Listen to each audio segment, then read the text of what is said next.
Mbote mingi na bino bozuli bakoma la mokona na bino Ange Kachila libanda mboka na kati ya mboka na tombe bino bolandi bola mupamba te ela ka télévision ezisi kaka kobeta masolo to kotia mayele na biso na kati ya ekolo Congo lokola Congo zo senga biso ba congolais to pesa penza ya biso mayele pe makanisi po ete to meka kotombola nkita ya ekolo Congo na mwa lombango kobeta économie lelo nde tokolinga kobeta penza mwa bosala nango mosusu pamba te tomeka kosala mwa numéro na mekaki kosala mwa numéro mpona komeka koatire bato baza na baprojet na bango baza mpe na bosenga ete tozwa mpe monopole ya économie na biso na kati ekolo Congo namonaki mpenza réaction ya bato ebele preuve ane bato bakomi kotindelanga na bavideo ya kolakisama ete crise eza mondiale crise eza kaka na kati ekolo Congo te oyo tozomona carburant ekiti biloko nani transport eza ekomata sauf que eza négligence ya gouvernement congolais akopesa ordre boye akopesa mayele boye kasi baye bakolanda sur le terrain bakozala te kaka bato na kati ya ministère ya économie wana nde bakomisi makambo wana lokola cope na bango bakotambola na babutiki ya babato kozwa bambongo kokipe te kokitisa prix oyo leta alobaki tokomona mama Judith amekaki kolongola mwa ndambo ya misolo na kati ya carburant kasi ezosala bokeseni te pamba te lelo bareserveur bachauffeur bazotia transport et surtout lelo lundi soki bayebala ndinga bamekotambusa video oyo bomeka kosala constant oyo bokokende na boulevard mpona kokoma na quartier ifozala na 5000 francs mpona kokoma na matete ifozala na 5000 francs epuis 5000 francs eza taxi te taxi ekomaka na ba 10 000 8000 so komi neti bandeko oyo bazwaka badirect kokende ntina ipeno bakenda na basité verte bazwaka ngo na ba 15 000 20 000 tandis que carburant ekiti carburant soki emati ata na 100 francs tomonaka bareserveur babakisaka 1000 francs 500 bon wana mpe tozolinga kokotisa lisusu gouverneur Daniel Bumba ameka osunga biso kosala mosala kimbuta bandai kosala kimbuta mpenza asaka nyonso te kuta bandai kobanga kosala mosala Congo bandai omona neti ekosimba te kimbuta bandai koloba akende kotala libulu moko boye na suka nango akamo libulu manzengela lobi Congo ekobongaka lisusu te mpo ayebaki ndenge akobanda te ndenge akosuka te quand même tomoni ndeko Daniel Bumba aza mpe na mwa baprojet ya mwa malamu oyo tokosala nango deuxième numéro mpona kolakisa baprojet wana mais eza mwa bolembu kaka bonayebi te ezaka bapoliticien to badirigant congolais baka na esprit moko elembisaka bango ata baza na baprojet moko ya malonga oyo ezoyokana kaka na matoyika sur le terrain tokomona te toyebi te ezaka nini bon wana toshe lisusu entre parenthèse po soki ifo toluka bapasteur so toluka banani bameka kosambela mpona bango mpona kolongola bango esprit wana tolongwe toye kotikala na économie awa toyoki bandeko balobi Antoine Tshilombo Tshisekedi azonyokola bato na pouvoir na ye biloko ezomata kolia ekomi mpasi crise ekomi makasi nayebisaka bandeko tozalaka na bandeko balandaka biso bamamo balandaka biso batato balandaka biso bayayo balandaka biso libanda na monde mokili mobimba bapesaka biso situation nyonso elekaka kuna na États-Unis na ngongo tokobetala biso lisolo États-Unis balobi bandako emati x2 na tokenda kuna te me bafandaka kuna babisi biso bandako emati x2 soki ezalaki na kati ekolo Congo tonga tozwango toleti yango Tshisekedi toye na États-Unis pardon na France oyo nazolinga kopesa bino interview ya Macron amekaki kosala koéchange na moyimboka na ye moko ya France ndeko wana amekaki kopesa kolela na bango alobi soki bapesi ye salaire na ye akofuta bafacture nyonso ya mbula matari akofuta makambo nyonso bataxe babiloko nyonso leta sengaka na kese na ye kotikala vide parce que biloko nyonso emati cher donc biloko nyonso eza likolo azo se retrouver na eloko te afuti ndako afuti mai afuti courant afuti nyonso na kati ya compte na ye atikali zéro donc on dirait kosalela nde mbula bataille donc nakanisaki neti kolela wana eza kaka na kati ekolo Congo tolanda interview ebongo tozonga Macron na moyimboka na ye moko.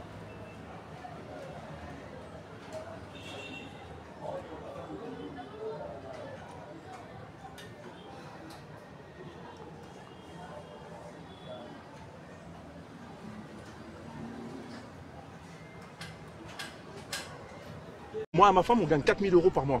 vous savez quoi? Le 5 du mois, quand toutes mes factures, mon crédit maison est passé, il me reste zéro. Zéro, c'est-à-dire qu'il me reste rien. C'est ce que vous décrivez. Voilà. Je fais quoi? Et je suis pas le seul. J'ai plein de collègues, j'ai plein d'amis qui sont dans le même cas.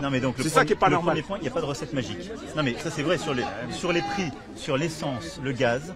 Il n'y a pas de recette magique parce qu'on ne les produit pas. Donc qu'est-ce qu'on doit faire? On doit acheter moins bas. C'est pour ça qu'on se bat en européen, ça paraît un peu technique, mais il faut que nous, on aille réussir à moins dépendre de la Russie, à réussir à faire baisser les prix en achetant mieux. Premier point. Ça, on commence à se battre et j'ai bon espoir que dans les prochains mois, on le fera baisser. Tant qu'on ne le baisse pas, on a mis en place ce bouclier, mais ce qui fait que c'est l'argent public qui prend une partie de la hausse, ou tout. Bon, ensuite l'électricité, là on se bat, on va avoir la mesure, je pense, dans les prochaines semaines, pour que le prix de l'électricité ne dépende plus justement du gaz, mais comme nous on a le nucléaire, de ce qu'on produit nous, pour le baisser. Deuxième point. Troisième point, nous, on a... Moi je l'ai fait durant ce quinquennat, c'est pour ça qu'ils vous disent tous en pouvoir d'achat augmenté dans ce quinquennat. Non, mais je dis pas le contraire. Je vais continuer de le faire et de baisser les impôts. Mais après, j'ai pas de solution magique par rapport à ce que vous dites, parce que vous voyez bien, c'est vos dépenses contraintes, ce que vous dites, le drame que vivent les classes moyennes françaises. C'est les dépenses contraintes qui augmentent. On fait quoi nous? Non mais donc, nous on doit faire ça pour le... Deux, c'est la négo salariale. Là maintenant, si les prix dans la durée restent comme ça, de toute façon, on rentre dans une situation qui est inflationniste. Ce qui fait, mais non mais je vous le dis, dans les négociations. Ouais, mais Monsieur le Président, je suis d'accord avec vous, mais aujourd'hui, vous vous rendez pas compte. Mettez-vous à la place d'une famille française, c'est horrible. C'est horrible d'aller. Mais c'est horrible d'aller faire ses courses, c'est horrible de remplir son réservoir, c'est horrible de. Je vais vous dire honnêtement. J'avais un salaire qui me permettait de vivre correctement. Je pouvais mettre de l'argent de côté, je pouvais partir en vacances. Aujourd'hui, ce n'est plus possible. Je suis devenu un salarié pauvre. Je suis devenu un salarié pauvre. Je peux même plus profiter. 2 fois 2000 € par mois. Je peux même plus profiter de ce que je gagne de mon travail. En fait, je vais travailler pour payer mes factures et payer mes. Mais il me reste rien. Il me reste rien pour vivre. Je vais vous dire honnêtement, j'ai des enfants. Je ne peux plus. Des fois, je me dis, est-ce que je leur là, ils ont eu 15 ans, j'ai même pas pu leur faire leur anniversaire. Parce que vous comptez au centime, c'est ça le problème. Moi, je comprends que l'État ne peut pas tout faire. Mais aujourd'hui, vous allez faire vos courses, c'est catastrophique. Vous allez remplir votre gaz, votre réservoir, vous vous dites, mais qu'est-ce que je fais? Est-ce que je vais travailler ou je reste chez moi? Bon, moi, j'ai de la chance, je travaille sur le centre-ville de Dijon. Mais les gens qui se déplacent avec leur véhicule, je vais vous dire honnêtement, il y en a plein qui ne veulent plus aller travailler. Comment vous faites pour remplir un réservoir à 140 €? 140 €, c'est-à-dire que c'est horrible. C'est horrible. Le Gobalandi, toujours il y a le ministère de l'économie, le ministre de l'économie. Biso to rencontre binoté. Bravo nenga na kapona ko finga te. Ba indikanga kitoko malamu, na kana ba oyo ezotungisa population. Et puis na bande komisuso ba tmeka routine de la biso ba vidéo libanda. Oh bah mon tous à moi confusion bah makambo parce que bah tout faut pas comprendre tous à la crise mondiale. Bon peut-être pas ici na Chine, na Corée du Nord bah zo vivre vraiment bien parce que bah sali réseau moko bah longwe la carte ya bah réseau mafieux. Bah mais quand ça la moi réseau moko eux à la claire la mise sur bato nyonso ceux qui ont la poste à collaborer na bango que dans accord eza clair eza te boko mina mo ina butu bo sa makamususu. Tant mon sous bango ne bazo vivre bien, c'est parce que bah changer moi lignée na bango, bah changer moi ba corps na bango. Mais biso ba tunyo soto zozala na auto zala qui déjà na la lignée wana. Et puis bah on va lier kana nous dollars toi le ko la biso Congo. Toi on a problème sérieux parce que dollar eza monnaie moko et fa les stable été. Dollar hein, eza monnaie moko eza stable été. Yango to rebisa na ba kambina biso attends tu mo tseke di ameka sunga biso nanu.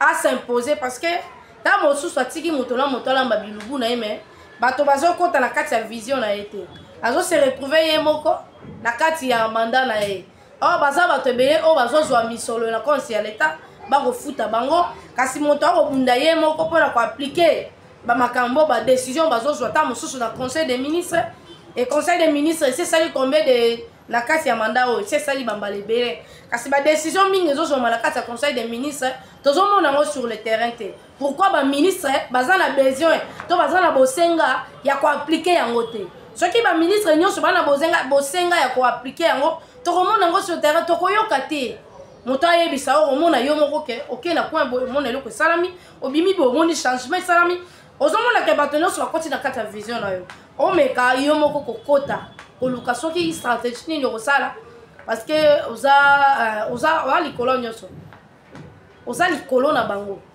donc oza président de la république yango toza na bosenga tokotisa na likambo malgré eza penza na kilo na yo te Toi, on a choisi. Tous on a choisi. Donc, il faut avantage au bâtiment dans les Congolais, ils vont bénéficier de l'outil. Ceux qui balobi balongoli ba taxe, il faut biloko kita. Balongoli ba taxe, il faut biloko kita pour total ka la banzela, par exemple la bandundu. Soko ke la bandundu, au moment on a bâti à ba barrière ébélée. Ba barrière voilà chaque barrière aux foota, chaque barrière aux foota. Mais là ceux qui déjà balongoli na ba barrière voilà aux foota et l'autre côté. Moto rozana bo senga komatisa biloko côté sengel na ya kitisa po a komatisa po a récupérer ba mbongo nyonso atiki na ba barrière wana. Les notango tozo foota te. Les autres sont abisso et continue abisso de sous ti la sous capon la quoi bisa bino sous bon ben ko faciliter ba congolais. Oh ba côte sarabilo ko ba utaka na ngona ba province na ba village pour na ko yata mususu na ba territoire pour na tant ko yata mususu na Ngoma Kinshasa awa to meka ko sunga bon pe na likambo ya transport so ki makoki ezali po to ko salisa transport eza déjà transport eza te photo futa douane uta e ya nzela matali transport ba ko sala ngo kaka na limité kasi transport e koma n'évite sur un rôle bandé to rôle bango e koma le quoi rôle comment le quoi rôle pour ko mona transport et sengeli o zale pa ibasala kango et ça dans ma commune au transport il comme à sous te transport les kaka changu po changu kingasani bato bazaka ebele ba fini bango le quoi ba mbinzo ba mama bato na batata bato basi baba ba ko sala on la kisasa mais ti lelo yo malgré nani merci tout ça me communion se prend ton tilo motsekedi azala bosenga ko changer pour ça après moi mbongo na kati ko le Congo sauf que ba congolais nyonso to lingi na biso facilité te yango to yebisaka chaque fois Antoine Tshilo Motsekedi Afrique Congo et koki jamais kozala dirigé par pasteur longola ki pasteur lata ki satana to chaka ka exemple osimbi fimbo na maboko biso nyonso sakani nombre âge nombre film transport ça mala kisana kisasa a transport ezo bimebelete pona nini gouvernement faut pesaka mazout wana ndakisa gouvernement faut pesaka mazout gouvernement za na babiloko oya ko pesa parce que ça transport ya l'état il faut pesa maka on habite son maman Judith Soumino ça yoka eloko transport ezo sala lisusu malamu te pour gouvernement et pesa ka eloko te parce que moi on est sur transport salaka et matara kuna retour nango ezalaka gouvernement ça kanyo so en charge parce que c'est l'état mbongo kotaka na compte l'état et l'état ba boya ba matisa transco ata 100 francs ata 50 te ba senga ka na Tshilo Motsekedi ba bakisa 100 francs na transco aboya ka itika la 500 et le lot transco to komi na chance il y a tozwa transco na limité mais mal chance ya ba congolais ata ba pesi bango opportunité to zwa rango te na ebité eza malédiction to ezelo nini parce que transco ba ko sa ngo na limité a ti le lot transco ba bali sakaka basi ya bato na batata bato na ndeni ba bali sakabato na kati ya transport obala te okuta ra na molonga nino na kati kuna okuta transport si etondi chauffeur azotondisa bato po o azali kolona yebisaka ye soko ye na bato boye oza na ba prime na yo donc ye bona ye azofina bato moto akufa ta na étouffement po yazwa prime na ye toyebi te na kati wana ba sanction ezaka te to ezaka nini suivi na transport ekufa po yango moko déjà presque mort po etikala soki 3 ou 4 transport lokwa bafutaka moins cher moyen moto akipe to apesa mayele na kati entreprise wana eza te yango toyebisa kaka na Tshilo Motsekedi eza kaka dans ba opportunité ozopesa na ton na baimboka to ba congolais kaka biso mo ba congolais nde tozobonga ngo po richesse ya Congo eza monte ya mabe boma na o muninga po yozwa boma na o baninga po yo régner ndezo sala a mais noso tolandi kaka bato wana ekozala malamu penza te yango tozosenga pe Constant Mutamba akota parce que Constant soka za pe miso kofongama na makambo nyonso po justice ne ematisaka nation justice ne tombolaka mboka soki bato nyonso bakobanga mibeko omona ete ata moto moko auti soki wapi abanda kobanga mibeko bango moko et lelo tozala menacé parce que justice na biso eza faible devant ba institution na biso devant makambo na biso et les gens bandiana ba chinois ba monopole économie c'est parce que ba magistrat na banani ba pesa bango biso moko justice to pesa bango opportunité on a courage na makasi wana moto hotel emela bango lelo akate Les autres ont la baisse à biloko, mais tous ont la différence, c'est pas mon tazo banga mibe quoi zate. Bache mon boy koboé, à partir mon koloboé et le roboé salama. Donc mon tazo banga teso la tsakena nous faiblesse dans la katia justice na biso. Yango todo senga na constat mutamba a mekape ko fongola lisusu misu malgré kazape na bitumba. Pour Congo la soko ina innovation moko ya bien pour la kosunga Congo, yeba ko fongoli nzela bitumba pour kele na kufa. Donc oluka ko boma ye po ite bango batikla ko régner. Biso to zaka bangamba ba magistrat na ba maître avocat bango bazoka mbongo batongaka bango basbanyo ko la batu basala ka soki ndenge nini. En tout cas cette fois-ci congolais ne se fisenge la biso to tele maraka pour la soutenir ba Martin Fayulu te to tele maraka pour la soutenir ba opposante il faut to tele pour la se soutenir et ba commerçant bo salipe moi lisanga na bino ezala ya ba mike bo salipe lisanga na bino bo revendika pe o eza droit na bino lelo na Brazzaville bazo se retrouver kaka banda lipa prix à lipa depuis zakana 2010 2018 et zakara wana c'est parce que bazaka misu makasi alors mki na tonga moni ba matisa ta 50 francs na lipa bango so batemi batamboli biso to tambola ka pona ko sala contre ko sala changement ya ba loi électorale pour to zakara république ba élection pona rotala ba o eza ba droit na biso to ta kangote yango to ko senga la ministre ya économie ameka ko sunga biso soit a démissionner so kazo ko kate ameka ko sunga biso ba député na biso Eliezer Tamboto monaka o meka mo ko bouger mwanda mo meka ko bouger pour la makamota l'économie dans so rotala pe vie na o metala pe population votaka bino votala rango na bande te to komi na suka to si ça na élément o ya Macron ya Paris ya France o yo ndeko la biso français azo senga na Macron bil akitisa biloko eza ya kokita pour Macron e moko ayebi place à kobanda te Macron ko kende ya Macron catastrophe ça na France po atiki ba dégâts na France et lelo Macron komi na suka bato pe ba komi na suka bato ba komi na niveau à ko expliquer ba passe na bango lentela ko la kisa bango ke soki après les 30 bango batika ngane loko te za le roi bato bazo saela l'état na bande te to komi na suka to si ko landa bango ndenge nini na France esika nyonso biso tolingaka tolobi ke vie eza facile lokola na Congo awa ozoko kosala bilanga te okanisa ata batindi yo na poto okosala mbongo na poto so makasi te oluka mbongo kozwango pe te bato oyo tolulaka oyo toenviaka c'est parce que base concentra mpona bavie na bango e lelo tozomona na poto siko kolela babimiti libanda mpona koyebisa président que ça ne va pas donc na kati ya bacompte na bango ya mabenga na bango babombelaka bango eloko ezotikala te soki leta kati baimpo nyonso bafacture bandako nyonso so bango balongoli bamisolo na bango bato bakotikala na eloko te ça veut dire que vie est changée eza kaka na kati ya Congo te sauf que différence eza na kati ya Congo oyo tozo déplorer oyo tozolela mikolo nyonso eza nini eza négligence ya badécision oyo ezwamaka epai ya bakambi na biso ya ekolo Congo tozoloba bien à chaque fois lelo tozokoenvie bachinois baindien mpo baza na mbongo ebele mpo bakomi na position ya malamu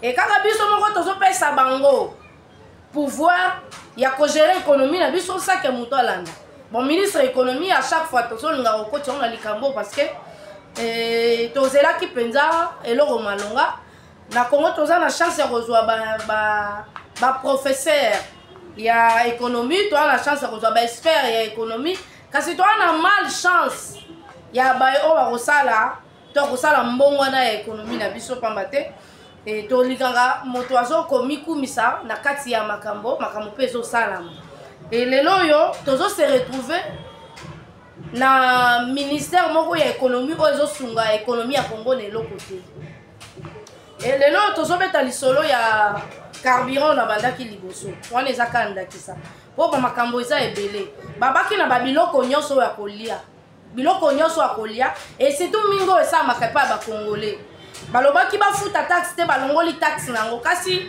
bokeseni ezolakisa te ke balongoli taxe biloko eza kaka na kati ya komata mpona nini suivi eza te décision kitoko tomonaka badécision bato baswaka badécision na malamu soki ekoti na kati ya application ekosala mpenza mboka mwa changement kasi na likolo ya décision wana suivi eza te parce que il faut kosala suivi likolo ya suivi bato botie balandela wana bino mpe bokolandela bango bango bayebi teke bokolandela bango eza yango facile baboutique eza partout awa mais tomonaka baagent oyo bakasalaka na affaire économie na affaire économique bango batambolaka na baboutique mpona kozwaka bambongo ya bamama wana mpona kokwese bato ezalaka te mpo bamama wana esika epai oyo bakenda kosomba biloko na baprix de go basomba yango kaka na baprix ya kala oyo ya likolo wana tozoyeba te balongoli taxe wana mpona konfaire enrichir banani baindien na balibanais parce que lelo so tobi kaka bakongole bango moko toza ya kokosa lelo so tobi bakongole bango moko toza ya kokosa pamba te Congo bakongole baza mpenza mingi te oyo basimbi monopole économie na biso tobande koloba koluka papa Kansebu na kosenga bandeko nyonso oyo baza na nimero ya papa Kansebu oyo bayebi Kansebu nimero nango ezaka affiché wana bomekosunga nga soit botindeli nga na WhatsApp po kosolola na papa Kansebu eza koluka bamayele mosusu ntango mosusu ye pa alembi so pa alembi te aza na mwa mikakatano parce que économie na biso eza région moko boye bato basala ngo voire même eza na badepute na kati ya assemblée nationale oyo baindien bachinois basoutenaka ye azala député mpo aprotéger bango parce que depuis assemblée nationale ebanda bamotion nango tomona nao te bamotion na makambo etala économie lelo bandie baza kaka na monopole économie na biso parce que bakanga badepute na biso bundoko ndeko leze abanda ekomeka kofongola eloko wana tomonaka azalaki apuye na mutu te mpo bandie basombaka bato makasi bana badepute na bango na kati ya assemblée nationale wana oyo aza na mbongo amekaka kovandisa bato kimia mpona makambo etali économie na biso mpo eza géré na maboko na bango elelo so bakongole bazwi monopole wana bandie bakozala na eloko te sengeli sikoyo bandie bapesaka mbongo to balibanais bapesaka mbongo na depute na bango wana asunga bango na assemblée nationale bakotisa motion wana te parce que lelo tokomona bamotion moko oyo ezozala mpenza makasi te mpona social ya ekolo Congo émotion ekobouge Congo ekozala motion bakotisi na ministre ya économie ministre ya économie aye korépondre liboso assemblée nationale mpo koyebisa biso eloko nini ezosimba te na kati économie na biso ou soit tosupprime ministère wana parce que ezosala eloko te à chaque fois bato nyonso balekaka na ministère économie tolelaka chaque fois elelo mutu oyo aza likolo ya ministère économie azwi mwa ngala mwa chance balongoli taxe bakitisi carburant quand même tokoki osentir ke carburant ekiti elelo lundi transport ezalaka cher koleka mikolo nyonso parce que receveur aza na moto akokengela ye te hotel de ville aza na bato na ye na terrain l'état baza na bato na ye na terrain bato wana batala kaka na bato mpona kozwa bambongo kokanga bamoto ata oza na mokanda ata oza nango te akoyebisa yo ozwaki moto na yo etalaki nzambe moto na yo epesaki nga mbote bana bainfraction na bango oyo ya bango moko oyo omonaka moto abimi boye bakangi ye mutuka ebimi boye surtout 3 pine na 2 pine ekoma nango kope ya bato ya transport donc mpona kokengela ya osa transport kosala bokengi nango ezalaka mpenza te. Moi, à ma femme, on gagne 4 000 € par mois. Vous savez quoi? Le 5 du mois, quand toutes mes factures, mon crédit maison est passé, il me reste zéro. Zéro, c'est-à-dire qu'il me reste rien. C'est ce que vous décrivez. Voilà. Je fais quoi? Et je suis pas le seul. J'ai plein de collègues, j'ai plein d'amis qui sont dans le même cas. C'est ça qui est pas normal. Il n'y a pas de recette magique. Non mais ça c'est vrai sur les prix, sur l'essence, le gaz. Il n'y a pas de recette magique parce qu'on ne les produit pas. Donc qu'est-ce qu'on doit faire? On doit acheter moins bas. C'est pour ça qu'on se bat en européen, ça paraît un peu technique, mais il faut que nous, on aille réussir à moins dépendre de la Russie, à réussir à faire baisser les prix en achetant mieux. Premier point. Ça, on commence à se battre et j'ai bon espoir que dans les prochains mois, on le fera baisser. Tant qu'on ne le baisse pas, on a mis en place ce bouclier, mais ce qui fait que c'est l'argent public qui prend une partie de la hausse, ou tout. Bon, ensuite l'électricité, là on se bat, on va avoir la mesure, je pense, dans les prochaines semaines, pour que le prix de l'électricité ne dépende plus justement du gaz, mais comme nous on a le nucléaire, de ce qu'on produit nous, pour le baisser. Deuxième point. Troisième point, nous, on a... Moi je l'ai fait durant ce quinquennat, c'est pour ça qu'ils vous disent tous en pouvoir d'achat augmenté dans ce quinquennat. Non mais je ne dis pas le contraire. Je vais continuer de le faire et de baisser les impôts. Mais après, je n'ai pas de solution magique par rapport à ce que vous dites, parce que vous voyez bien, c'est vos dépenses contraintes, ce que vous dites, le drame que vivent les classes moyennes françaises. C'est les dépenses contraintes qui augmentent. On fait quoi nous? Non mais donc, nous on doit faire ça pour le... Deux, c'est la négo salariale. Là maintenant, si les prix dans la durée restent comme ça, de toute façon, on rentre dans une situation qui est inflationniste. Ce qui fait que, mais non mais je vous le dis, dans les négociations. Ouais, mais Monsieur le Président, je suis d'accord avec vous, mais aujourd'hui, vous vous rendez pas compte. Mettez-vous à la place d'une famille française, c'est horrible.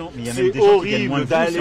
Mais c'est horrible d'aller faire ses courses, c'est horrible de remplir son réservoir, c'est horrible de. Je vais vous dire honnêtement, j'avais un salaire qui me permettait de vivre correctement. Je pouvais mettre de l'argent de côté, je pouvais partir en vacances. Aujourd'hui, ce n'est plus possible. Je suis devenu un salarié pauvre. Je suis devenu un salarié pauvre. Je peux même plus à 2 profiter. fois 2000 € par mois. Je peux même plus profiter de ce que je gagne de mon travail. En fait, je vais travailler pour payer mes factures et payer mais il me reste plus rien. Il me reste rien pour vivre. Je vais vous dire honnêtement, j'ai des enfants, je ne peux plus. Des fois, je me dis, est-ce que je leur... Là, ils ont eu 15 ans, j'ai même pas pu leur faire leur anniversaire. Parce que vous comptez au centime, c'est ça le problème. Moi, je comprends que l'État ne peut pas tout faire. Mais aujourd'hui, vous allez faire vos courses, c'est catastrophique. Vous allez remplir votre réservoir, vous vous dites, mais qu'est-ce que je fais? Est-ce que je vais travailler ou je reste chez moi? Bon, moi, j'ai de la chance, je travaille sur le centre-ville de Dijon. Mais les gens qui se déplacent avec leur véhicule, je vais vous dire honnêtement, il y en a plein qui ne veulent plus aller travailler. Comment vous faites pour remplir un réservoir à 140 €? 140 €, c'est-à-dire, c'est horrible. C'est horrible.